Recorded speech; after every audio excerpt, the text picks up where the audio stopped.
Hey friends, hope you had a great Easter weekend. You're listening to Stacking Pennies. I'm Corey LaJoie alongside Ryan Flores. Big week for the Trucks and Xfinity Series. Going back to the Rock. Amazing experience. It was awesome to see that place have some life. As well as Ryan had a busy week, some ups and downs, and he ran the Bowman Gray 200 lapper, run 6. We're going to get into that as well as his week going over the wall. Interesting news coming up this week on Stacking Pennies. Tune in. It's going to be good.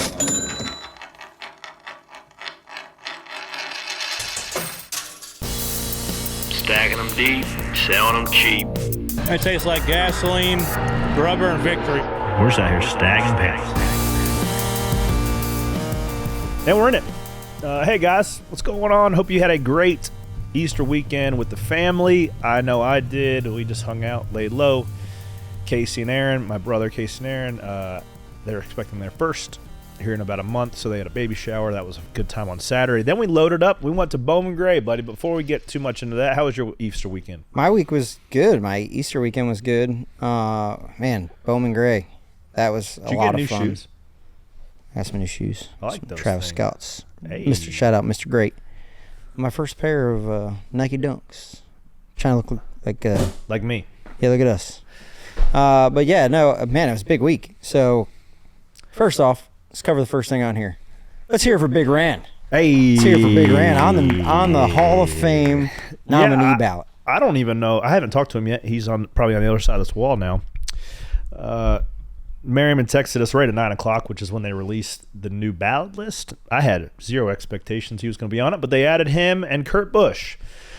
Super cool for my dad to be on that ballot. Two-time Busch Series champion, 96 and 7, 250 starts, 15 career wins, 9 poles. He's quick to remind you, Busch North champion as well, 1983. Well, and all in all, a guy that's left the sport better than where he found it, right? And that Safety, innovations, TV, a lot of different stuff. That brings up, okay, if you're making a case for him to go in, there is a long list of guys that have more accomplishments on the racetrack than he does, right? So how much value or how much weight do you put into your impact on the sport competitively as well as on the innovation side, on the safety side, and whenever you're done? It's not called the Hall of Statistics, right? It's the Hall of Fame. So what have you done? What have you done for the sport? What is the impact you have left? But yeah, I mean, he's done a lot for the sport. He's done a lot for a lot of racers, and us included, obviously, done a lot for us. But his reach has been pretty far, pretty wide, and hopefully we can see him in the Hall of Fame, man. That'd be a hell of a party. That'd be a hell of a speech, wouldn't it?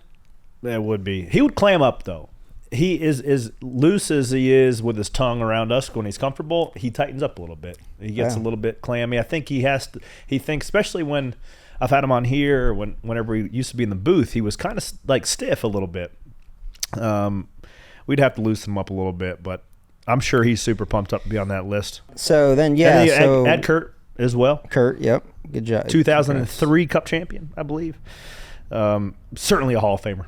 Absolutely. I'd love to see Kurt put on a blue jacket. Absolute Hall of Fame rants too on the radio. Like Everything everything about Cup Kurt, champ. He's very much a polarizing figure in the sport. Won a lot of races. Was a journeyman there for a little while. Won races for Finch, and everywhere he's been, he's made the team better. And he's, it's easy to forget that he's kind of made. He was the patriarch of 2311, right? He's definitely helped 2311 get to where they are. We can't give Kurt and my old man just a shout out. Let's go ahead and read the modern era ballot list right quick. Greg Biffle needs no introduction. Actually, I saw a pretty cool clip of Biffle this weekend put an Easter Bunny suit on. Oh, did he? Dropped 1,000 Easter eggs out of the helicopter in the areas that he was helping out up in Asheville. Did you see that? No, I didn't see that. So shout out to Greg Biffle. That was pretty neat that he did that. Brought back a little bit of joy like he did several months ago and some help. Neil Bonnet, 18-time NASCAR Cup winner as well as a very good analyst back in the day, talk TV about somebody personality. That moved the sport the right way. It's easy to forget. I think the sport, you're here today, gone tomorrow, but Neil Bonnet did a lot of stuff other than driving. And lost his life at Daytona. Tim Brewer, 2-time NASCAR Cup Series champion. Crew chief, Jeff Burton. That's cool to see him on the ballot as well. Second year he's been on there, I believe. 21-time Cup Series winner. Kurt Busch, 2004 NASCAR Cup Series champion. Randy Dorton built engines. that won 9 championships for Hendrick Motorsports, all for Hendrick Motorsports as well over the NASCAR National Series. Died in the plane crash. Harry Gant, winner of 18 Cup Series races, Mr. September, including 2 Southern 500 victories. I believe Skull he's Bandit, baby. The Skull Bandit. Two Harrys back to back. Harry Gant, Harry Hyde, 1970 Cup Crew Chief, and Randy LaJoie, 2-time Xfinity Series champion, 3-time Grandpa. Jack Sprague, 3-time NASCAR Truck Series champion. Yeah, man. There's a lot of who's on the Pioneer ones ballot? on the list. You get Jake Elder, Suitcase Jake, Suitcase 3-time NASCAR Cup Series champion. Ray Hendrick, he won over 700 times in the modifieds and late models. Ray was he the flying 11? Yeah. Yeah. So that Virginia gentleman. Banjo Matthews, man, he built cars. He built everybody's race cars. He And was the seats. guy. You know, I think a lot of what Banjo did, we still have today. He revolutionized the sport. Larry Phillips, it's good to see weekly guys on here. He's the first 5-time NASCAR Weekly Series national champion. And Bob Wellborn, winner of 9 NASCAR Cup Series races and 3 convertible division. So, like we said, it's the NASCAR Hall of Fame, and he's I haven't seen that name in a long time, but he deserves to be in there. So it's pretty awesome. And then you have the Landmark Award. Alvin Hawkins, NASCAR's first flagman, established NASCAR racing at Bowman Gray Stadium with Bill France Sr. Lisa France Kennedy, we all are familiar with her. She's the face of the sport. Dr. Joseph Mattioli, founder of Pocono Raceway. Les Richter, longtime NASCAR executive, oversaw competition and helped grow the sport on the West Coast. And Humpy Wheeler. Needs no introduction. Needs no introduction. He is the P.T. Barnum of racing promoters. I would love to see him in the Hall. He deserves it. Get in, man. Everybody on that list deserves to get into the Hall of Fame in some form or fashion. But if we had to go, scroll up a little bit. If we had to go one, if we had to go 2 from this, other than your dad. Yeah, right, I'm going Harry Hyde, and Harry Hyde and maybe Harry Gant. Harry Sweep. Harry Sweep. I mean, Harry Hyde did a ton, right? And I'm a team guy, right? But Harry Hyde, I mean, hell, he's in Days of Thunder. And then Harry Gant, I think Harry Gant deserves to be a Hall of Famer, right? I don't know that he doesn't have Jimmy Johnson stats, but it's damn Harry Gant, Mr. September. They did a lot. That being said, if we scroll down, Harry Gant isn't Harry Gant without Banjo. That's right. So I'd put those two in together, and that'd be a hell of a party. Scroll up a little bit. I think it begs the question, what percentage of the pie is stats versus relevancy versus impact on the sport? Only one guy drove Skull Bandit. Like, when I think of Harry Gant and that the impact of the sport there and who he was, right, I think that he's a Hall of Famer. Now, Greg Biffle, Kurt Busch, Jeff Burton, Neil Bonnet, they all did great stuff too, and I think they're all worthy, right? But you asked me if I had to pick 2 who I'd like to see, and those are the 2 that I would pick out of this list, but I would put all of them in. I'm going to go Neil Bonnet and Randy Dorton. I like that too. Scroll down a little bit. They're all deserving. Yeah.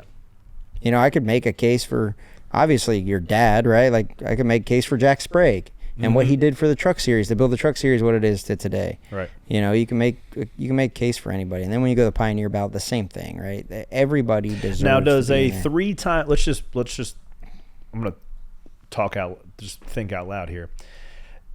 Jack Sprague's mediocre Cup career tarnish somebody's idea of him being a 3-time NASCAR Truck Series champion? I don't know. Is it the NASCAR Cup Series Hall of Fame or is it the NASCAR Hall of Fame? Right? That's the question. And like when Stefanik got in or Richie Evans, people are like, well, he wasn't at the highest level. Well, they gave as much of their life to that as anything, right? I'm going to say it. Why is there no pit crew guys on here, right? Mike Trower and Ron Malick are 2. Absolutely. I'm not going to go even to a 3rd. What about like Mike Lingerfeld? Mikey Lingerfeld was good, right? But he wasn't them 2. He wasn't them 2, but I also think Lingerfeld had a big hand in progressing the pit gun.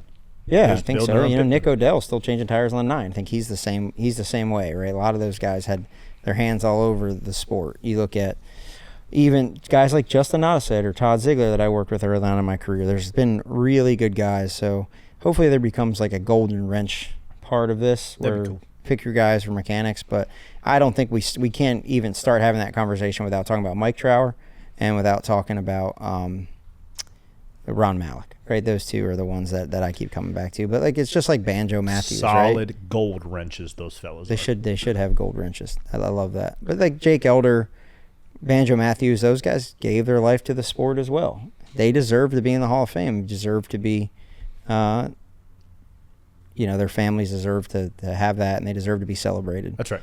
Pioneers, Suitcase Jake, Ray Hendrick, Banjo. If we had to pick one out that list, I'm picking Banjo. Let's go.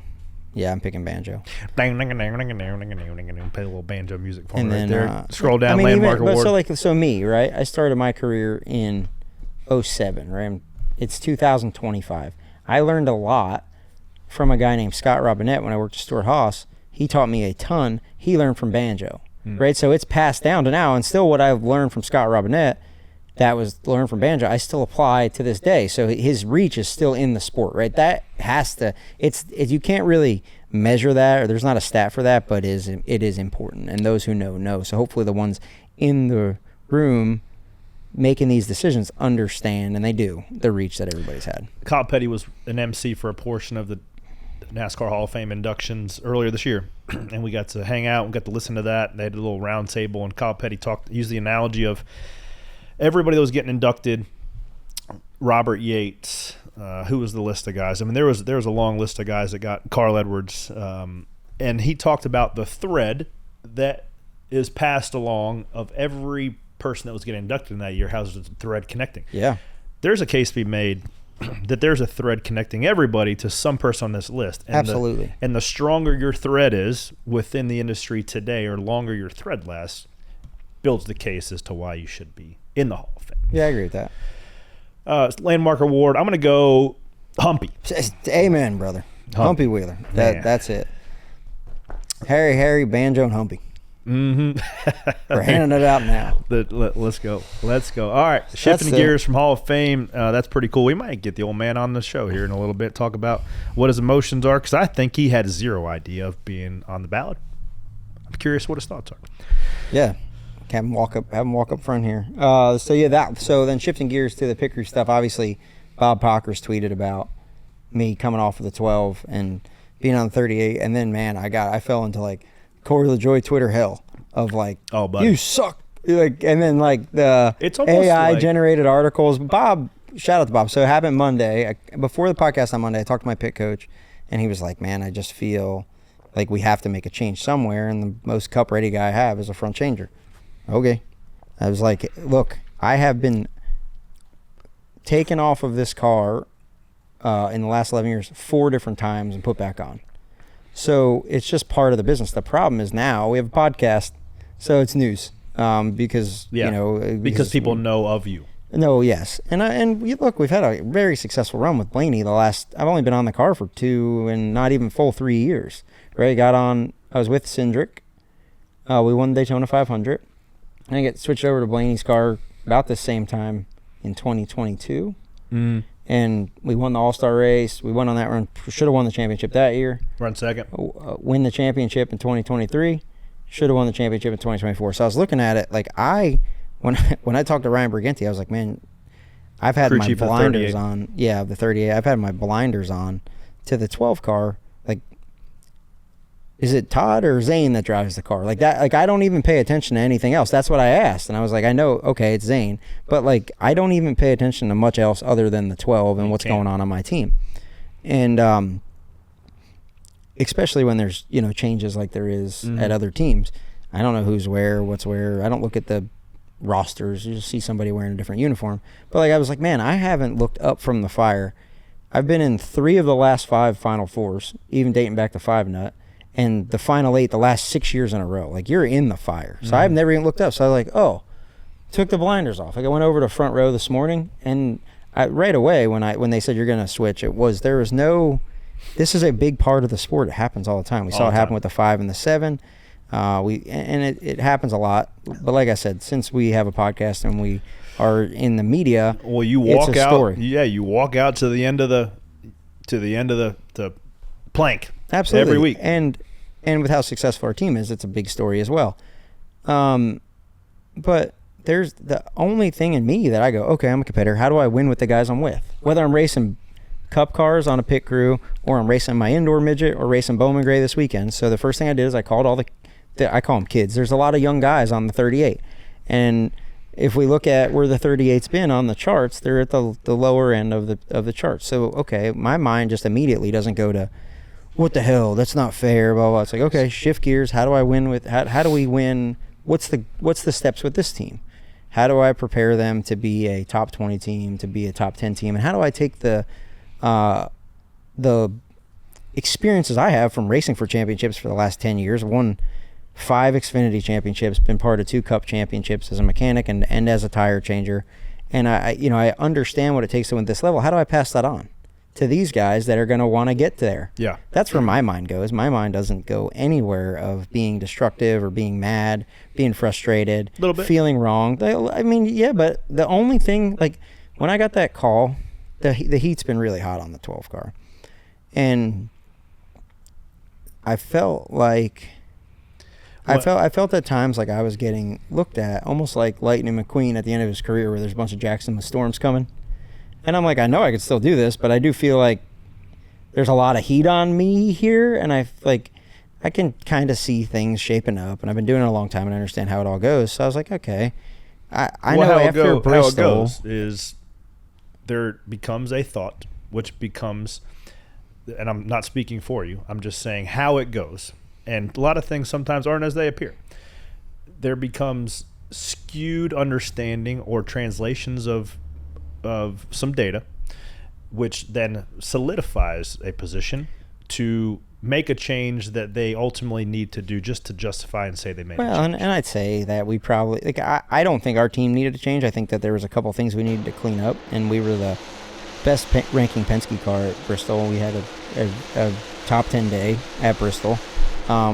Which is only a 4-stop sample size, so sometimes it's even harder to be in the top 10 with a sample size like that. But, like, I know what I'm capable of and what I can do and what I can bring to a team. And the only thing, like, where I was getting at was Bristol leaving there after what happened in Darlington. Then Bristol, we were the only car on the lead lap. You come down under green. Like, in Bristol, just inherently, your nerves are shot. So, like, Monday morning, your nerves are fried, your adrenals are fried, you're full of cortisol, like, all that stuff. And I was just, like, tired. And not physically, but just, like, emotionally, mentally drained. And when my coach kind of presented this to me, I was like, it felt like a weight off my back a little bit, if that sounds bad. But I've never, like, because I never realized I carried the weight, because you just stay in it and you just stay, how do I get better? How do I get better? And I was like, whoa, like, I can see stuff a little clearer now. I'm out of the fire for a little bit. But also, like, I get to work with the mentor, the 38, take a step back, see everything for what it is instead of being in the fire of racing for a championship, and see if, okay, do I want to be a mentor? Do I want to be a pit coach one day? Do I want to get back to the top of the mountain and race for a championship like I know I can? Like, what is important to me, right? I haven't looked at anything through a clear lens other than the lens of winning a championship for the last 10 years. So, well, when if with everything comes a gift, and the only thing that is tarnished that I've found would be my ego. And if I can't suppress my ego, then what kind of a man am I? Well, right? And I don't do this for the ego. I do this because I like doing the job. No, not for me. It's not, because a little bit. No, it's not, because I've been through it. That's true. Right? And like, okay, what's it matter? I have an office with shelves in it. It's out of room for trophies. What do they matter? Like, when I look at all the trophies, I got a case with 17 rings in it. Right? I've had a blessed career. But it's not, the trophies are fine, but it's the people and the memories that you make and the impact that you make on people, and how, like, what do you think about when you think about a person? Right when somebody says somebody's name that you haven't heard in a long time, you think about how they made you feel. That's right. And I want to be somebody that when I come back to pit road, the young guys, and I've passed on the good of what the sport is and how you're supposed to act and how you're supposed to be a champion. And, like, Mike Trower won more races than anybody. He's not in the Hall of Fame. So what is all these races I've won and championships I'm going to do? It's just going to be a bunch of trophies and rings my kids are going to have to throw out one day, right? Like, but if I can bring good attitude to a team, show kids what it means to win, inevitably if I'm meant to be on a championship car, I will graciously be on a championship car and go win another championship. If I'm meant to be a mentor and somebody that, is on a car that help kids and help younger guys get to where they're at, then that's great too. I'm going to be, no matter where they put me. You can be both. No matter where they put me, I'm going to be bringing exactly what I bring, my preparation, everything that I bring to the table every week. And I was at the 38 shop this morning. I went there and talked to all the guys, met with Ryan Briganti, the crew chief, looked at their pit box, put my stuff in the hauler, and they're excited. They're like, let's go. And here's what I think, here's my approach. Here's what I think we can do. And this is a perfect week to do it. You have Texas and Talladega, 2 races that aren't, super pit stop heavy. It's going to be more on the fueler, and you get your bearings straight. And then you go to Kansas and the All-Star race and the Coke 600 where you're going to have to be on the gas. So, it gives you 2 weeks to get your bearings straight and be team. There's a lot that goes into being a pit crew guy. It's not just over the wall. It's from the van rides to practice to setting the pit box up to being a good teammate. So, we get that acclimated the next 2 weeks, and by the time we go to Kansas, I hope that we can be a top 20 team. Talk about this, though. It is a big difference between you. You have been in the battalion, if you will, of the 12 car. You ride in the same truck together. You pit with those guys multiple days a week. That is your little unit. Yeah. And when you get the call to say you're not with that unit anymore, it's got to be a little bit of okay, it's a weird limbo position to figure out who the next battalion is. Yeah, but it's no different than being a part of a team anywhere, whether my team at Flow Coating that I have, where I have a powder coat shop and I have guys that work there. It's no different than coming in here and being on this, producing this podcast. It takes a whole team, right? There's 5 other guys sitting in this room that we all work together and figure out how to produce the best product. No different from going to Bowman Gray, no different from racing street stocks or my midget. Oh, yeah. So I'm a part of a team, and it's no different from, this is going to sound dumb, but raising your kids with your wife, right? You're on a team. For sure. And you just take the people that you're with, try to understand what's important, and you understand what your expectations are and how you think we can get better. And this is what I feel like we can do. What do you expect? This is what I expect. And as humans in general, I was never going to be on the 12 car for the rest of my life. Right? I would be I like doing pit crew stuff, but if I do that for the rest of my life, I'm either going to die pretty soon because you're not going to do it much past 40, or I hit the fountain of youth, and then I think I can offer more than just being a front tire changer when I get older, right? So it was going to come to an end, and the door's not closed. I think that the biggest piece of value that I bring now is that I'm on the 38 car. So what happens, as you know, is if somebody goes down on the 2, 22, 12, 21, I'd have to step into that role. Now they're getting a championship guy that has that, experience to fill in. So that's good. Have you worked with those guys yet? I've worked with Ryan. No, have you done a pit stop with those guys? Not yet. We'll pit practice tomorrow, but Drew Baum filled in for us at the All-Star race with Blaney a couple of years ago in Texas. We finished second in the Pit Crew Challenge and won the All-Star race. So Drew is more than capable. He's a veteran guy on there. Ryan Seelig, who is going to be the Jackman, he's very new. He just won the truck race at Bristol, though. He just won his first race. Shot up. And what's the hardest thing to get in rhythm with a new guy? Is it the Jackman? The Jackman. Okay. Yeah, it's just because the Jackman and the carrier, it's spacing. With this stop, it's spacing because it's all about exchanges and spacing and how explosive you can be. So just understanding me understanding what I can give him getting to the car and the spacing I can give him getting the right front end. Same thing with Drew on the left front, the spacing he gets. And then what I expect from a hang, so I can not have to sit there and tighten the wheel till it's tight. So it's those couple things of this is what I'll do, this is what you'll do, and then you feel each other out and just have a dialogue about it and watch film. And each week, get better, set a goal, try to obtain goals, and keep the ball rolling, right? That's what it's all about. Literally stacking pennies. So that was my weekend. But that was a low part of the week. That was on Monday. But it was, but it's all in your perception of it. It's all in perspective. And I didn't think I was oh, it was a weird range of emotions. And like you said, you're going to go through the 5 stages of grief, but I didn't feel wronged by anybody. I've had an 11-year career at Penske, and I signed up for another year for next year. So if I don't burn bridges, I don't act a certain way. Sure. I conduct myself like a champion every day, and everything that I do because I want to be. I don't want to just luck into a championship. I have championship rings for a reason, right? And it's because I've been around championship guys that have taught me how to act that way. So now I can be that guy and teach these kids. I can pass that on, right? I think it's the most important part of a human. Leave it better than where you found it. That's right. Then we go to Bowman Gray. Buddy.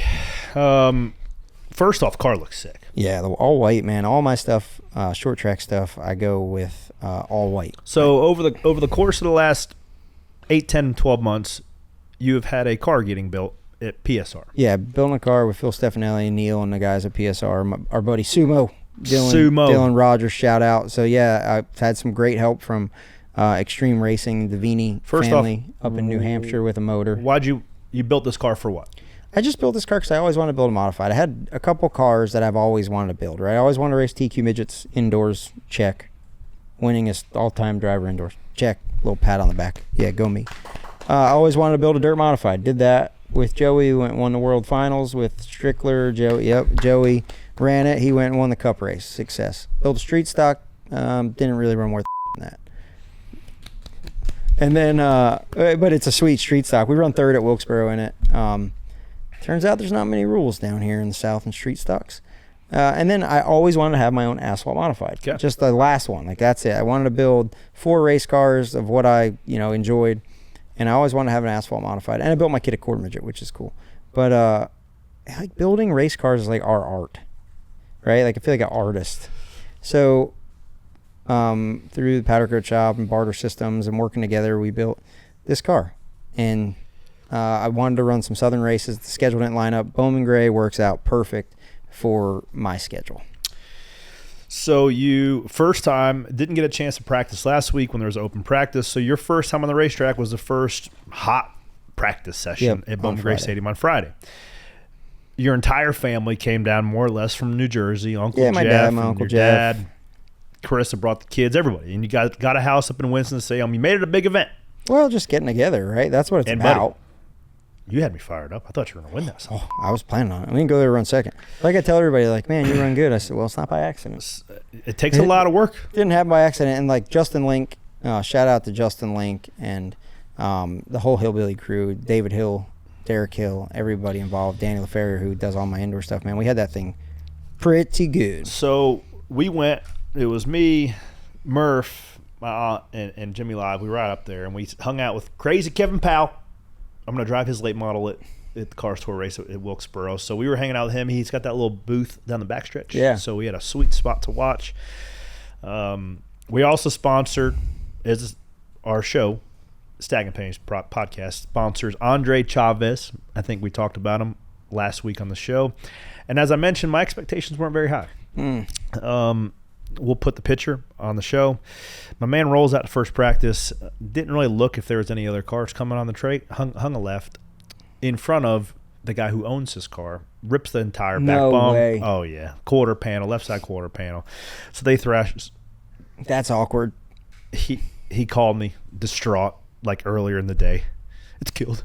It's dead. I said, buddy, get a 3/16 drill bit out. It's going to look like that after the race anyways.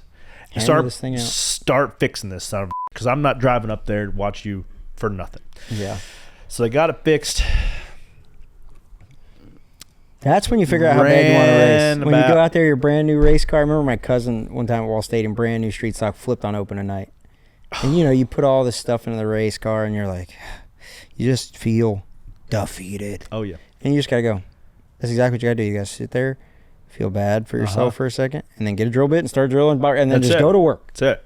Because the only thing that you want to do in that moment is go crawl up in the dually and eat a ham sandwich and cry yourself to sleep. That ain't gonna fix nothing. So that's what I said. I said, put your big boy britches on, get a drill, get a 3/16 drill bit, go get some pop rivets and get to work. Oh, okay. So Chris Lawson, Tic Tac, he helped him out too. He came up there and we were watching the race. So run the clips. So you started 13th and started just saving your tires, chipping away at it. I didn't realize until about halfway when people started putting tires on that you could actually put tires on. Yeah, it's 200 lap race. You can put 4 tires on. Doesn't seem to be many rules out there, which I can appreciate to an extent. It's good. It's really cool, man. It's really easy to go to. Burt Myers led 203 3/4 laps of a 200 lap race and lost. Amazing ending. Here you go. I clipped a couple off on the top. You did, and then you tried wrecking Tim Brown. I didn't try wrecking Tim Brown. They wrecked. Here I go. Just got stuffed in there. Old 3.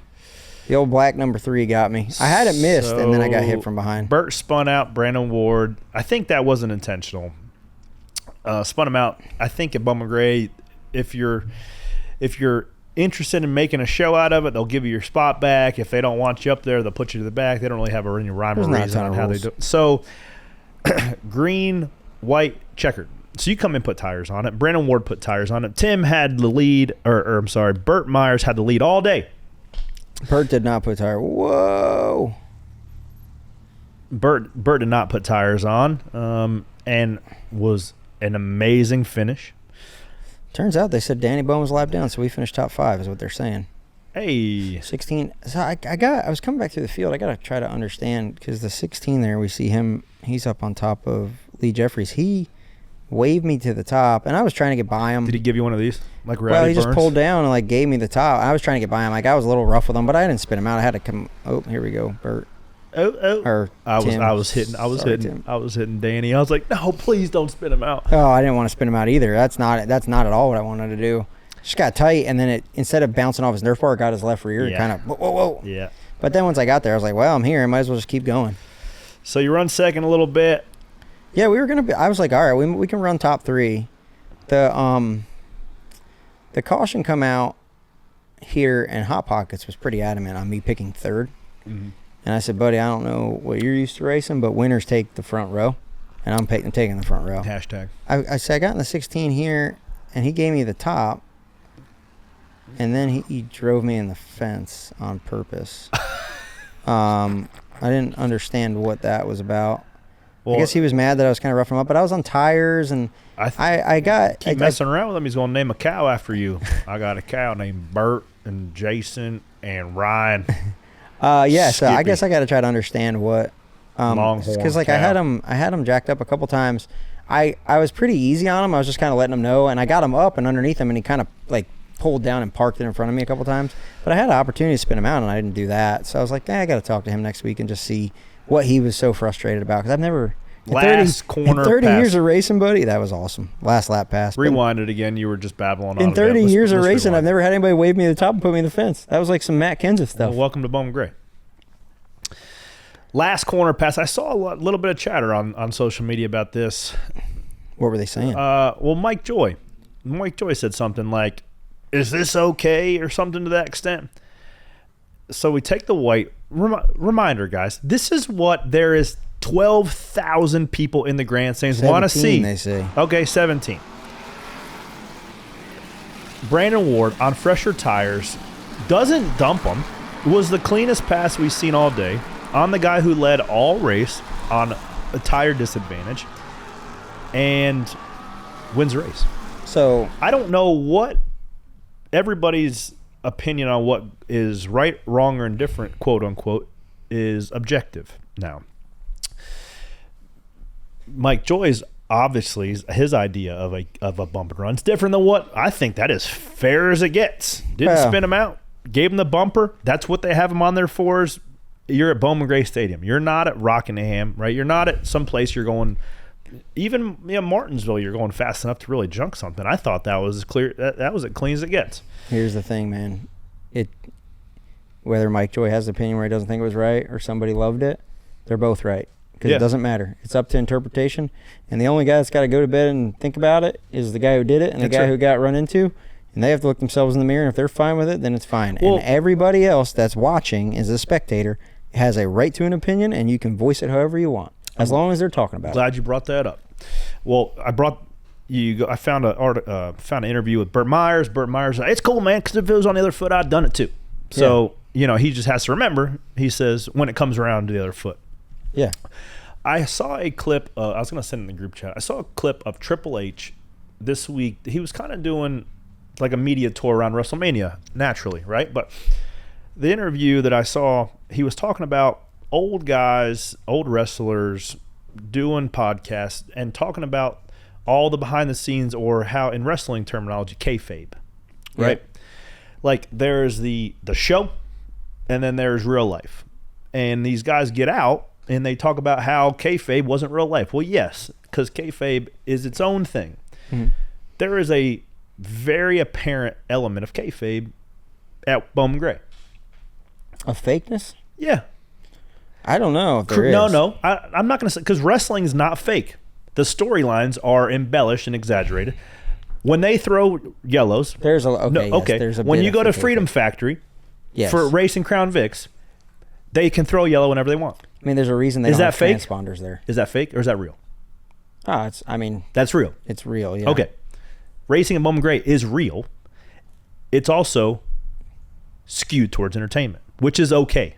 Which is fine. Because there's no short track in the country that's getting that many people out on a Saturday night. No, and then we saw a fight at the end. Because you see people get all up in arms about, and sure, when you go to Hickory and they have a straight up race, there's the knob cranked all the way up to competition, right? There's tire rules and there's this and that. There's 1,000 people, 2,000 people in the grandstand. Sure, that is great. Do we care about that, or do we want to continue to put butts in the seats? Because you have to introduce characters and storylines. That's what gets people excited about the Madhouse. Absolutely. There was an element in the 90s of NASCAR that there was an element of kayfabe, whether people want to realize it and talk about it or not. Yeah. Because Jeff Gordon, Dale Earnhardt on the racetrack, that was kayfabe in terms of their rivalry. Because behind the curtain, Dale's got Jeff by the collar making boatloads of cash because they both own the souvenir market. Well, so, now there's so many sponsors. but Everybody's afraid to do anything. I know that. But people want to talk about the decline of viewership, decline of audience. We've lost a little bit of the kayfabe because now everybody has a platform to talk about it, of how things are supposed to be. Fans shouldn't get a peek behind the curtain, I don't think, because their opinions should just stay on social media, and the people who make rules and changes should have nothing to do with fans' individual opinion, when the majority of fans love the sport and want to go just watch the show. Yeah. The show is good. Yeah. The details of how it all happens, they don't need to know that. Just go enjoy the race. Well, there's like guys Like that, fans did at Rockingham. Let's shift some gears before we go to this fight. We'll talk about all the stuff at the end, because what a breath of fresh air it was to see sold out, butts in the seats at Rockingham Speedway. One of my all-time favorite racetracks, repaved, safer barriers. Shout out to Track Enterprises. Spire Motorsports, or Spire Sports Entertainment, is Track Enterprises. So they essentially resuscitated this thing from being dead. Nice. They really did. So Todd Mackin and his whole group, Bob Sargent, shout out to all those guys, because they legitimately brought NASCAR back and put some life in its lungs. And the fans, as they needed to do, came out in droves to support it. What did you think about? I didn't watch much of the Xfinity race. I was in Bowman Gray. I was like all in on Bowman Gray, so I only got to see some clips. And I think, though, to that is, I could argue that the truck race, if you're looking at just a race visual perspective as a spectator, wasn't that good. It was a fuel mileage race, and Tyler Ankrum run by like 12 seconds. I listened to the end. And he was just saving fuel and running slow. Some leaders had to come and take fuel. But yet the sentiment on social media was overwhelmingly positive. It's always going to be the first time you go to a racetrack. That's right. So let's not lose that steam or perspective. When we went to Kentucky, you couldn't get in the racetrack. Yep. 3 years later, there was empty seats. That's right. Right. So that's where, if you want it, you got to show respect and loyalty to it. Mm-hmm. And I like it, man. I like Rockingham. I think it's cool. I think it's different now that it's repaved than what it was originally. But the racetrack's really unique. It's close. And I don't know. Let's take a quick break, and we'll come back and break it all down.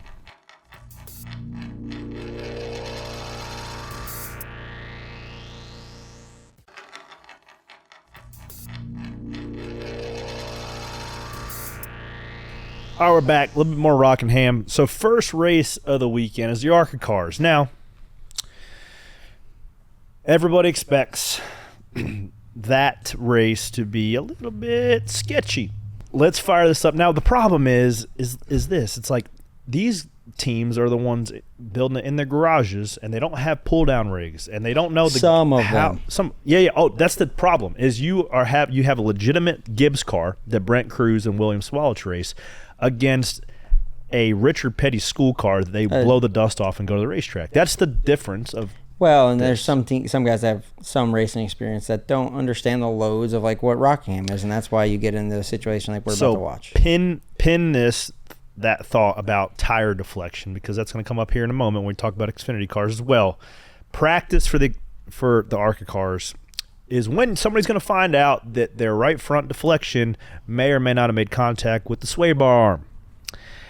Unfortunately for London McKenzie, he found out the hard way, middle of 3 and 4, wide open in the gas, blow right front. Oh. Guys, that's, if you're watching on YouTube, that's one of the hardest hits I've seen in a long time. We can also say that he is doing fine. I'm sure he's sore. Let's watch it again, too, so it can make my stomach turn again. Oh, ouch. Oh. That hurts real bad. He hit the fence going at least 130 miles an hour, guys. And people take it for granted, like, oh, he gets out, he's fine. That is a large car accident, ladies and gentlemen. So I'm glad London's okay. Holy mackerel. That is a large crash. Shout out Higgy for pulling that video. We also saw some Evel Knievel shirt when I look at this is making me think that there's somebody jumping with that truck right there. It's like a ramp. It does look like. We had to borrow. Did I say that on the show last week? We had to borrow the rollback from Rockingham to get the late model back. Yeah, you know a thing or two about wrecking at Rockingham. Just once. I only wrecked once there. It was a large one. Yes, it was. It reminded when the in-car camera from Ty Majeski's wreck showed up and he was backwards left side in the fence. I'm like, I've seen that view before. I know there. Not fun. Home again. So then Stuart Friesen gets in a wreck too. He was pretty frustrated. I think he's just jaded with NASCAR racing in general. He's used to going and winning about 30 to 50 dirt modified races a year. So big Raja moment out of Raja. So that's a racing deal. It's a racing deal. And understandably so, Stewart's used to winning on a weekly basis. And he is doing not much of that. He's won a couple truck races, but he is more or less struggled in the truck series with that team over the last 4 or 5 years. So I think his frustration level is getting pretty high with that. I don't blame anybody. I think Raja getting loose and having a big moment started the wreck. Not his fault. He's just trying to gather it up. 52, wrong place, wrong time. Matt Mills piles it in on the outside of him, and it crashed a bunch of trucks. I saw people up in arms about people run out of gas or something, and then it caused a big crash. Did you see anything about that? That was an Xfinity race. That was an Xfinity race. I didn't see any of that. Somebody bobbled, maybe. Oh. But what we did see a lot of, too, is 2 weeks of Catherine Legg's NASCAR experience has not ended very well for her, unfortunately. She misses the race in Jordan Anderson's car. And, guys, this is nothing new. Pause that for a second. This is nothing new to see people miss a race with a large sponsor, and then they go find somebody who made the race, whether it be on owner's points or whatever on speed, and just say, hey, man, what's it going to take for me to drive? I've got sponsored obligations. I want to get some laps. So she goes to Joey Gase, and she buys the ride. Buys a ride from J.J. Haley. It's happened forever. It's tale as old as time. Nothing new. Which I think Catherine Legg is a very good racing talent. She's proved her abilities in the IndyCar series and sports cars all over. But unfortunately for the NASCAR fan, they are seeing some elements of Catherine Legg's rookie learning moments, live time. Let's also be fair. She's not driving very good cars. Oh, well, and she also drove a car here that she didn't practice. Right. Like, not comfortable, switched her in a different spot. Everything's different. Mirrors. There's a lot that goes into it. But like you said, it's not in her situation, you just don't even want to be on TV. That's what I tell if somebody's on a mediocre Xfinity car or even a Cup car and lower, the best thing you can do is not be on TV. Just don't even let anybody know. Learn from me. If you're on TV and you're driving one of those cars, it's not because you had a great day. It's because you got in somebody's way or you crashed it. And here we see Catherine on TV. Sure. Does William Sawalich get He gets ticket the ticket in this instant, but I don't really know what he was doing. It's almost like I think he expected her to be up another lane because he was still kind of arcing in. And then once he realized, I think he panicked because like even the 48 was like, whoa, he puckered when he got under there. I'll tell you what happened there is when you, and it's not it's not beyond to say William Swalch is having an atrocious year to start in that 18 car. Driving off the hood pins. Yeah. So a saying in racing is when you are white knuckling and you don't have very good confidence in what you're doing, you are racing off the hood pins, what's right in front of you. He gets caught looking right off his front bumper, not having good awareness of where he's at, and drives straight in the left rear of her and ultimately takes out Casey Kane, ultimately takes out the right front of his headlight. Because if he just had a little bit of awareness, he just wrapped the bottom, knowing how slow she is. Because not only is it this corner you've been watching her, you should have been watching her for 2 corners before that to know where you're going to catch the lap cars. Have a plan. Have a plan. That comes from your eyes up, having experience, knowing where you're going when you get there. Yeah, and then Jesse Love goes on to win the race. Oh, here's the restart where they ran out of fuel. Here we go. Higgy's got her. Oh, jeez. Oh, that's tough. Twink, twink, twink. Yeah, I don't know who. 16 balls it up, runs out of gas. 7 drives in the back of them. Boom, boom, boom, accordions.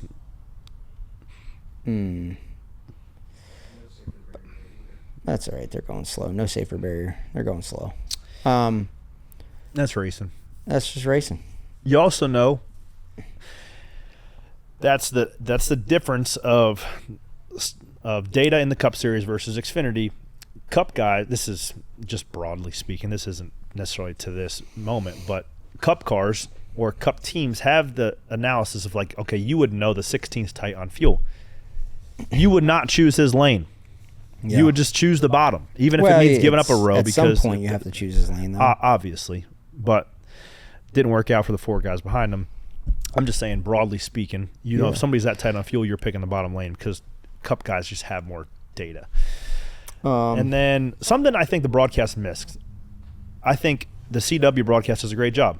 Adam Alexander, McMurray, Parker in the booth, they do a great job. But there was a problem that arose for multiple cars, and it ultimately ended up biting Jesse Love on Saturday in qualifying, or on Friday in qualifying, and it wasn't talked about. They qualified Saturday morning. So Connor Zilic lays an absolute monster lap down, but his car was smoking the entire time. It's the right rear tire deflection, unpinning it from earlier. When you're going to a newly repaved racetrack, the tire's gripping a lot and the car's skewing. And as we noticed with the 2 car, Danny Stockman might got a little carried away with the 2 cars skew. Oh, yeah, there's a smoke. So generally you see the left rear rubbing the body because that is your window of how much you can kind of skew the car without not dragging the left rear fender off of it. But the right rear tires were touching the track bar, and those track bar mounts are probably 4 inches away, if not more, so that tire's moving that much. We saw it with the 88 car, we saw it with the 2.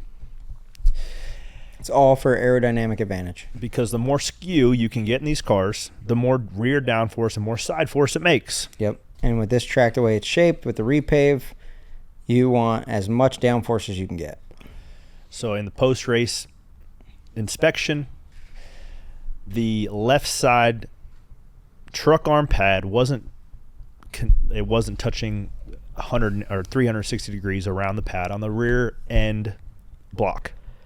There's a rule. It's got to be within 10 thousandths all the way around. Obviously, the game is leave the left side U-bolt loose so that left rear can go forward and back, forward and back, forward and back. So it ultimately, when it's on the gas, the left rear goes forward. It gets skew in the car, more downforce, more speed. Yep.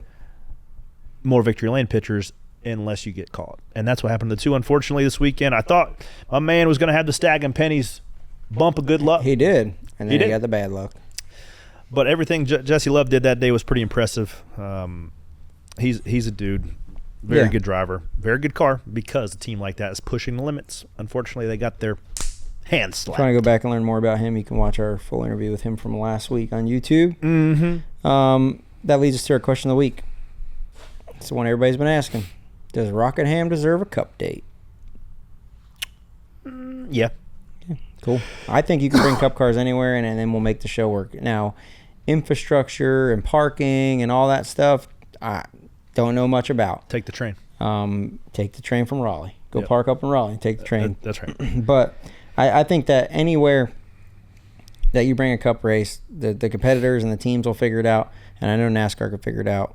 It's on the tracks to make sure they're cup ready. Sometimes I think we make a bigger deal of thinking that what does it need to be a cup ready? I don't understand that, but from a competitor side, you can line us up in a parking lot and we'll make a race out of it. That's right. Lose the Bristol Spring date every other year and give it to Rockingham. Amen. That's my vote.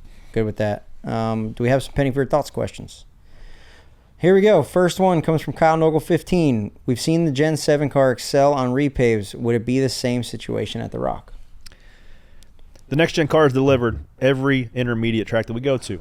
That is a small intermediate. Rockingham is now with newly repaved. The cars would get from the bottom to the very top. It would be a hell of a race. Second one, Wayne_Hoffman73. Who's winning, Corey or Skip, in a head-to-head 5-lap shootout in Geo Metros at Bowman Gray Stadium? I'd say we have probably equal laps around Bowman Gray What's now. Geo Metros? Pull it up. It's a little tight. It's like a Prius, like the Prius. Oh, Priuses. Front-wheel drive, wheel drive? Dude, I would absolutely launch you into the grandstands of You one have of to those. catch me first, buddy. What we need to do is my favorite thing to do and favorite event to watch all year at Bowman Gray is the chain race, where the car in the front has the gas Next week. and the car in the back has the brakes. This coming Saturday night. Can we find a ride for that? Oh, I'm going to be racing the modified. I'll let you do. I will support you in Double duty. You can do double duty. Run the modified, and would you be the gas car or the brake car? I'll be the gas car. I am the driver. Yeah. You're the brake man. No, you're the brake man. No, you're the brake man. Man, I hope somebody donates 2 Geo Metros so I can go out there and stripe that ass. You ain't striping that ass. What's the next one? The next one comes from Chevy 0803. What is the best non-racing skill you both have? Man. Not many. I think we're both decently good fabricators, but that'd be a racing skill, right? I'm decently good at ping pong, even though Joseph Newgarden beat me. I'm pretty good at ping pong. Pretty good at kickball. I'm a nice guy. I don't know. I watched the Cletus McFarland video the other day, and you said you were a you called yourself a Sometimes I am. I don't know. Best non-racing skill. I am a Jersey Shore kid, and I am very good at skipping rocks. I will take anybody in a rock skipping competition. Come for me. I'll meet you there.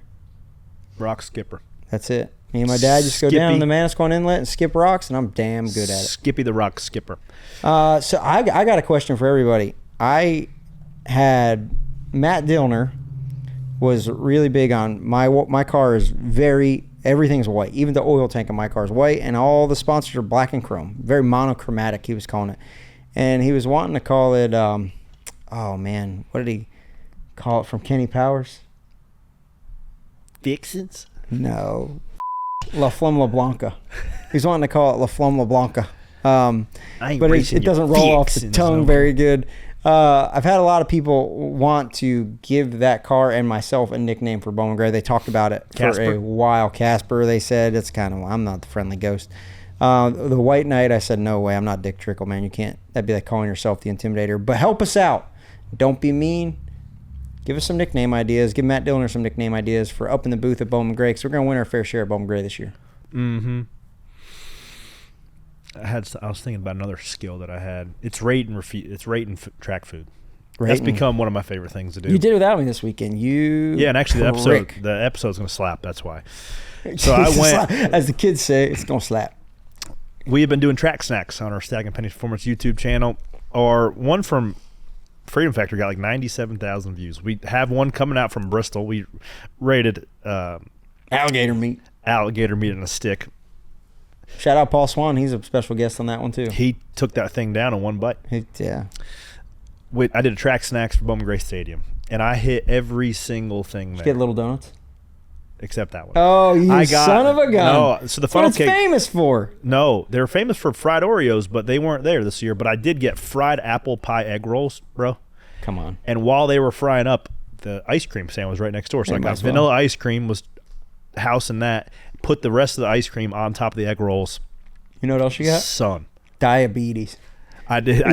My insulin was pegged.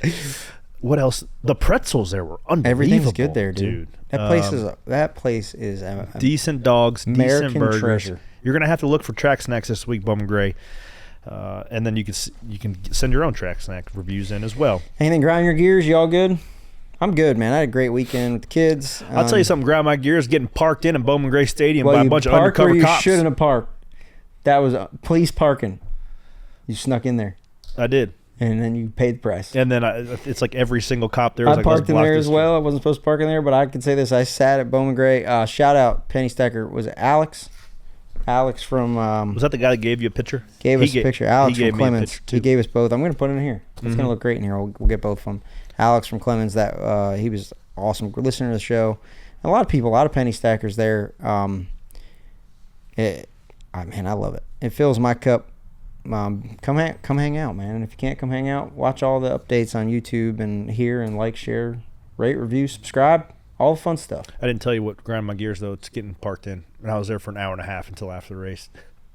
Come to find out, run the clip of the fight because this is where these cats should have been moving their cars to let me out. Unfortunately, I had to wrestle these two cats that were fighting on the backstretch. Man, he just totally wrecked his car. Dude, and his car, like, this guy was out before the car stopped. Helmet off. I got a problem with this. Stan, the man, if you're listening, let it air out like a bottle of wine when you pop it. When you don't just start pouring a glass of wine right when you open a nice bottle, you got to let it breathe a little bit, just like you have to do for a Saturday night sportsman fight at Bowman Gray. Now, with his helmet on, this guy moves like Ricky Bobby. You see him I like the kicking? guy kicking him. Yeah. Don't kick me. But here's the thing, dude. Like, it's a show, right? This is, what'd you call that before? Kayfabe. Kayfabe. Zach Staley. He's like the king of kayfabe out there, right? Which one is he? He's the the yellow? one that got out of the car while it Okay. was still moving with his open face helmet and a cigarette in Yes. his mouth. Yeah. If that ain't kayfabe, I don't know what is. But listen, you know more about Zach Staley because of the character that he portrays and right. what he does at the track than you do about Chase Robertson, who I would say Chase Robertson's probably the best race car driver at Bowman Gray Stadium. Really? I'm pretty high on that kid. He does a great job, and he runs the late models or the street. And he Hey, sports. wins like every week. Yeah. He's great. He's good. Young kid. But unfortunately, this world, you get rewarded when you fight on the front stretch, not when you win. That's right. But yeah, I enjoy it. I love going. I'm excited to go back this weekend. Mm-hmm. Well, good luck to you. We got spare change this week. We're going to do a little preview of Talladega. Did you see Cletus this week? Cletus has been going ham on some NASCAR content. Dale Jr., Carson Hocevar. Carson on his Twitch, push him to the win.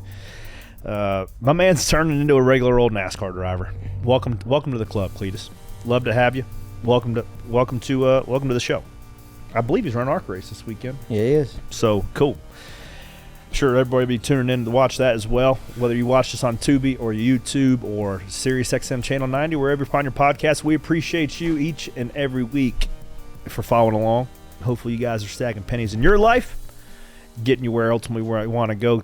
Keep your fixins. Get your fixins and keep treating people right, because I ain't getting your fixins no more. Y'all have a great day and a great week. Talk to you later on. Bye. Breaking news. As we were recording this podcast this morning, there was an alert. There was an alert for the 2026 NASCAR Hall of Fame new additions to the ballot. And the guy who was pruning his vegetables this morning gets notification that he is now on the ballot. Mr. Randy LaJoie joins the show. Hey. Thanks for getting dressed up. Just Wearing your like nice that. shirt That's today. right. Did you have any idea that you were getting... None. No idea. Like it was just a normal Monday and you're pruning your I your thought it was a strawberries. Sunday because this Easter Monday we had off, so I was at the house, playing in the garden, which is a lot of darn work. Relaxing as hell, but it's a lot of work. And Mom come out and said her phone's blowing up. I was like, why? Yeah, it's usually not good. Yeah, I was like, yeah. So I was like, oh, something happened. And she goes, you know, you got nominated for the Hall of Fame. I was like, which one? She goes, NASCAR's. I was like, The big one. yeah. I was like, wow, cool. That's, Yeah.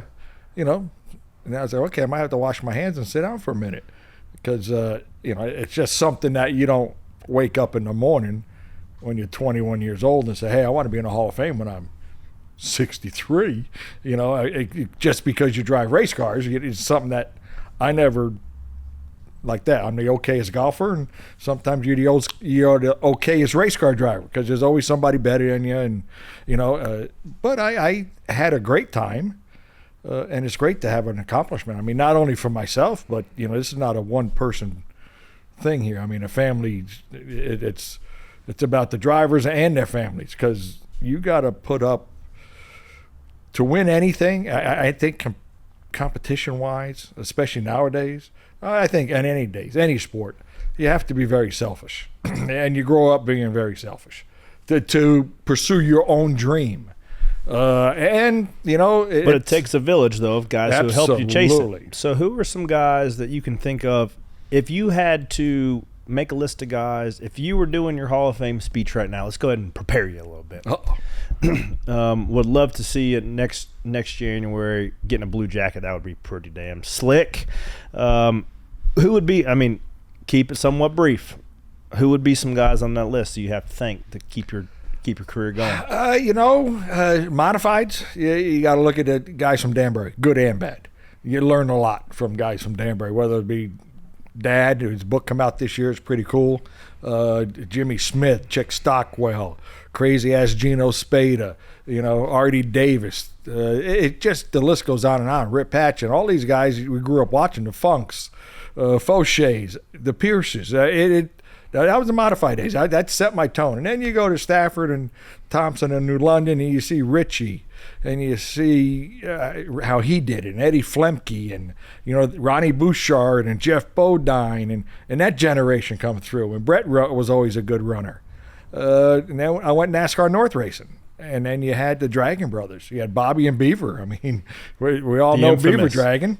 Not just my son Beaver Dragon, but the original Beaver Dragon, Harmon Beaver Dragon from Vermont. I mean, those guys were insane. And Jean-Paul Cabana, Canadian 5A guy. I mean, there's people from his crew still at Hendricks that are very influential in Southern racing, but they grew up in the Northeast. So the Canadian contingent, Junior Hanley,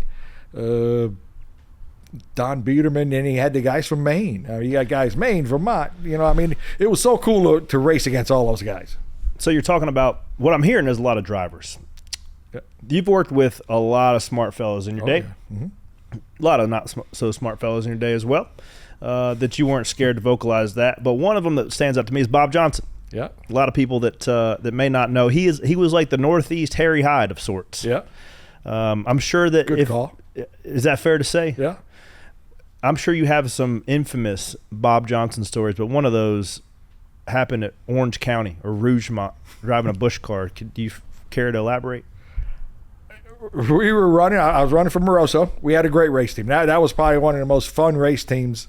That was my first fun race team. It was cool that we had a couple of brothers, the Copeland brothers, and then we had build a little David context Garber. to that though, because you've got who's the dad? Moroso. Robbie Moroso's dad, Dick. Dick Moroso, then Robbie Moroso, who got killed in a car wreck. Yes. But Moroso had a Busch team. Correct. A very Yes. good one. Absolutely. So that's where FINA comes into play and all this. So Yes. build that up a little bit to get to this Bob Johnson. Okay. Well, I mean, thankfully, my dad and Dick Moroso had a relationship. Dick was a straight liner, and drag racing Dad guy. was an oval track guy, and they lived close near each other, and they did a lot of stuff together.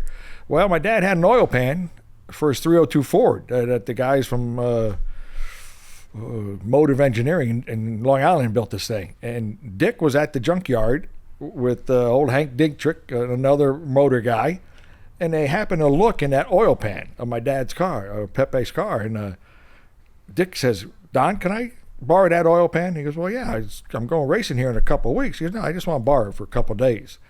Well, he brought it back to his facility, and at the time, Moroso was strictly in oval, straight line parts. and he started working on his motor parts and this and that. Well, they couldn't get their motors in an oval car to not blow up for lack of oil. Mm-hmm. Well, the system that was in my dad's oil pan, Windage trays, the whole thing. fixed that. Well, so that's the first time he did that, and he said to my dad when he brought that oil pan back, he goes, Don, you ever need anything, look at my catalog, and you're never going to pay for nothing. And that transition not only to his career, to your career, and to my career, I got a lot of Moroso parts. Correct. And they've been great for us, and they're just great people. Mm-hmm. You know, and then now the grandkids are running the company. So that relationship was there. Dick needed a driver. Bob Johnson, I said, Bob, let's go over here. He like I said, New England modified guy, insane. You know, and then he's in the SK Hall of Fame, Crew Chief Hall of Fame when he was Ronnie Bouchard's guy. Then he bounced around, and then we put this deal together with FINA, and I said, I want Bob and his group of guys. And it was good, but one of the things that they were transitioning to the V8 motors, and we all had V6s, and we had a bunch of good ones. But again, if guys are transitioning to V8s, there ain't no sense of building new V6s. So we used up what we had, and I was going down the backstretch at Martinsville leading the race, Michigan leading the race, and the front crank trigger went rolling by me. And I was like, okay, we're not going much farther. So we had like 14 motor failures. If that wasn't it, we probably could have won a championship that year. But when we were leaving, that was 94. I had a great sponsor in FINA. They come on, and then they jumped in, and I met their chemicals department, and the way they did it, and they did their B2B stuff, it was cool. And it was probably one of the first ones in the industry. Well, I had a relationship with the president of the company, and I called them. I said, listen, I got a great opportunity to go cup racing and be rookie of the year, and that was everybody. You're a race car driver, you got to go cup racing. So I'm going cup racing. And I called them. I said, listen, don't get mad next year and leave the sport, because the sport's too damn good with you guys, and your customers love it. And he goes, okay, I'll think about that. I says, because I'm not sure what's going to happen to you this year. Well, halfway through the next year, I'm a big cup guy. I got fired. Bill Davis's. Bill, yep. So I was like, okay, now what? And there's something that's changed over time is, okay, I'm sure I'm going to get paid out my contract. Why'd you get fired? I guess I was no good. I think I was told I couldn't drive. Okay, fine. I couldn't drive what they were giving me. And we've all seen that. There's something to it. That's right. So, okay. I left there, and then they went on to do okay. I mean, Ward Burton jumped in and won a race at the end of the year. You know, we're probably 80 more horsepower than I had. But either that. So when I called the man, I said, listen, don't get mad. And Johnny Benson at the time was driving for Bill Baumgartner, Lipton T-Car, winning the Busch Series championship, and he's already had a ride for the Cup car. He's going to Roush. So he's leaving this Busch team. Who was over at the Busch team? Crew chief Steve Bird. Birdie. Birdie. I grew up with Birdie from New Hampshire. And I was like, wow, let me call Bill. So I said, Bill, and I did a fill-in race at Rougemont, North Carolina. Not only did I wreck one of Bob's cars there, took out the camera, TNN camera, took it out with the right rear, and we were just bad fast, and I was just bad dumb. Pull the clip, Piggy. And so Birdie needed a driver. Jack Sprague Benson was already gone. So I filled in. And the man, I was getting in the car, and Bill and his family showed up. He goes, I'm firing you at the end of this race. I was like, okay. Not a problem. So I really didn't care what kind of shape the car came back in.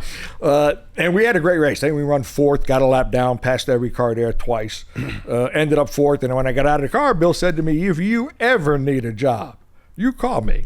So you needed one. So I needed one. Called him. He was my second call. My lawyer was the first one. Yeah. And Bill was the second call. He goes, no problem. You got one? He says, you got a job. He says, we don't have a sponsor. I said, let me make a phone call. And at the time, Finos was still with Moroso, and they didn't have a good year. They went through 4 or 5 drivers. What was a primary FINA base? $1.2 million. Okay. Yeah. So okay, it's about 5 now. Yes, absolutely. And so we go, and I called up the president of the company. I said, "How you doing, Randy?" And I asked him how his wife was. She was a cool lady. She had a worm farm going out to get fishing hole. He goes, "We're doing okay." He says, "But," he goes, "we're getting out of NASCAR." I was like, "What the heck? What do you mean?" He goes, "Yeah, it's just hasn't been good." He's, "I'm going into a meeting here in a little while." And I said, "Really?" I said, "Man," I said, "don't do that." I says, "I have an opportunity. I could go in a car that's winning the championship. If you guys want to stick around," I says, "it'll be a great opportunity." He goes, "Well, let me see how the meeting goes." And I got instantly on the phone to Steve DeLuca, who happened to be a big distributor at the time at FINA. Steve knew everybody, the ins and the outs, and he kind of gets his way sometimes. Well, he got on his horn, and he called all the heads of the companies and said, "Hey, this is a good thing. We need to keep doing this." Well, they called and said, "Okay, we'll do it." And it was a great 3-year run with them. I mean, it was 3 of the best years in any group, and that's that group of guys. All the women are still together. They still come to the house and go swimming and stuff. So it's a cool group. A championship group like that is fun to be part of. Yeah, talk about that a little bit. That's something I miss out a little bit. I brought it up this week when we were talking about it. Is like I miss the little unit, the little battalion that you prepare with each and every week to go into war.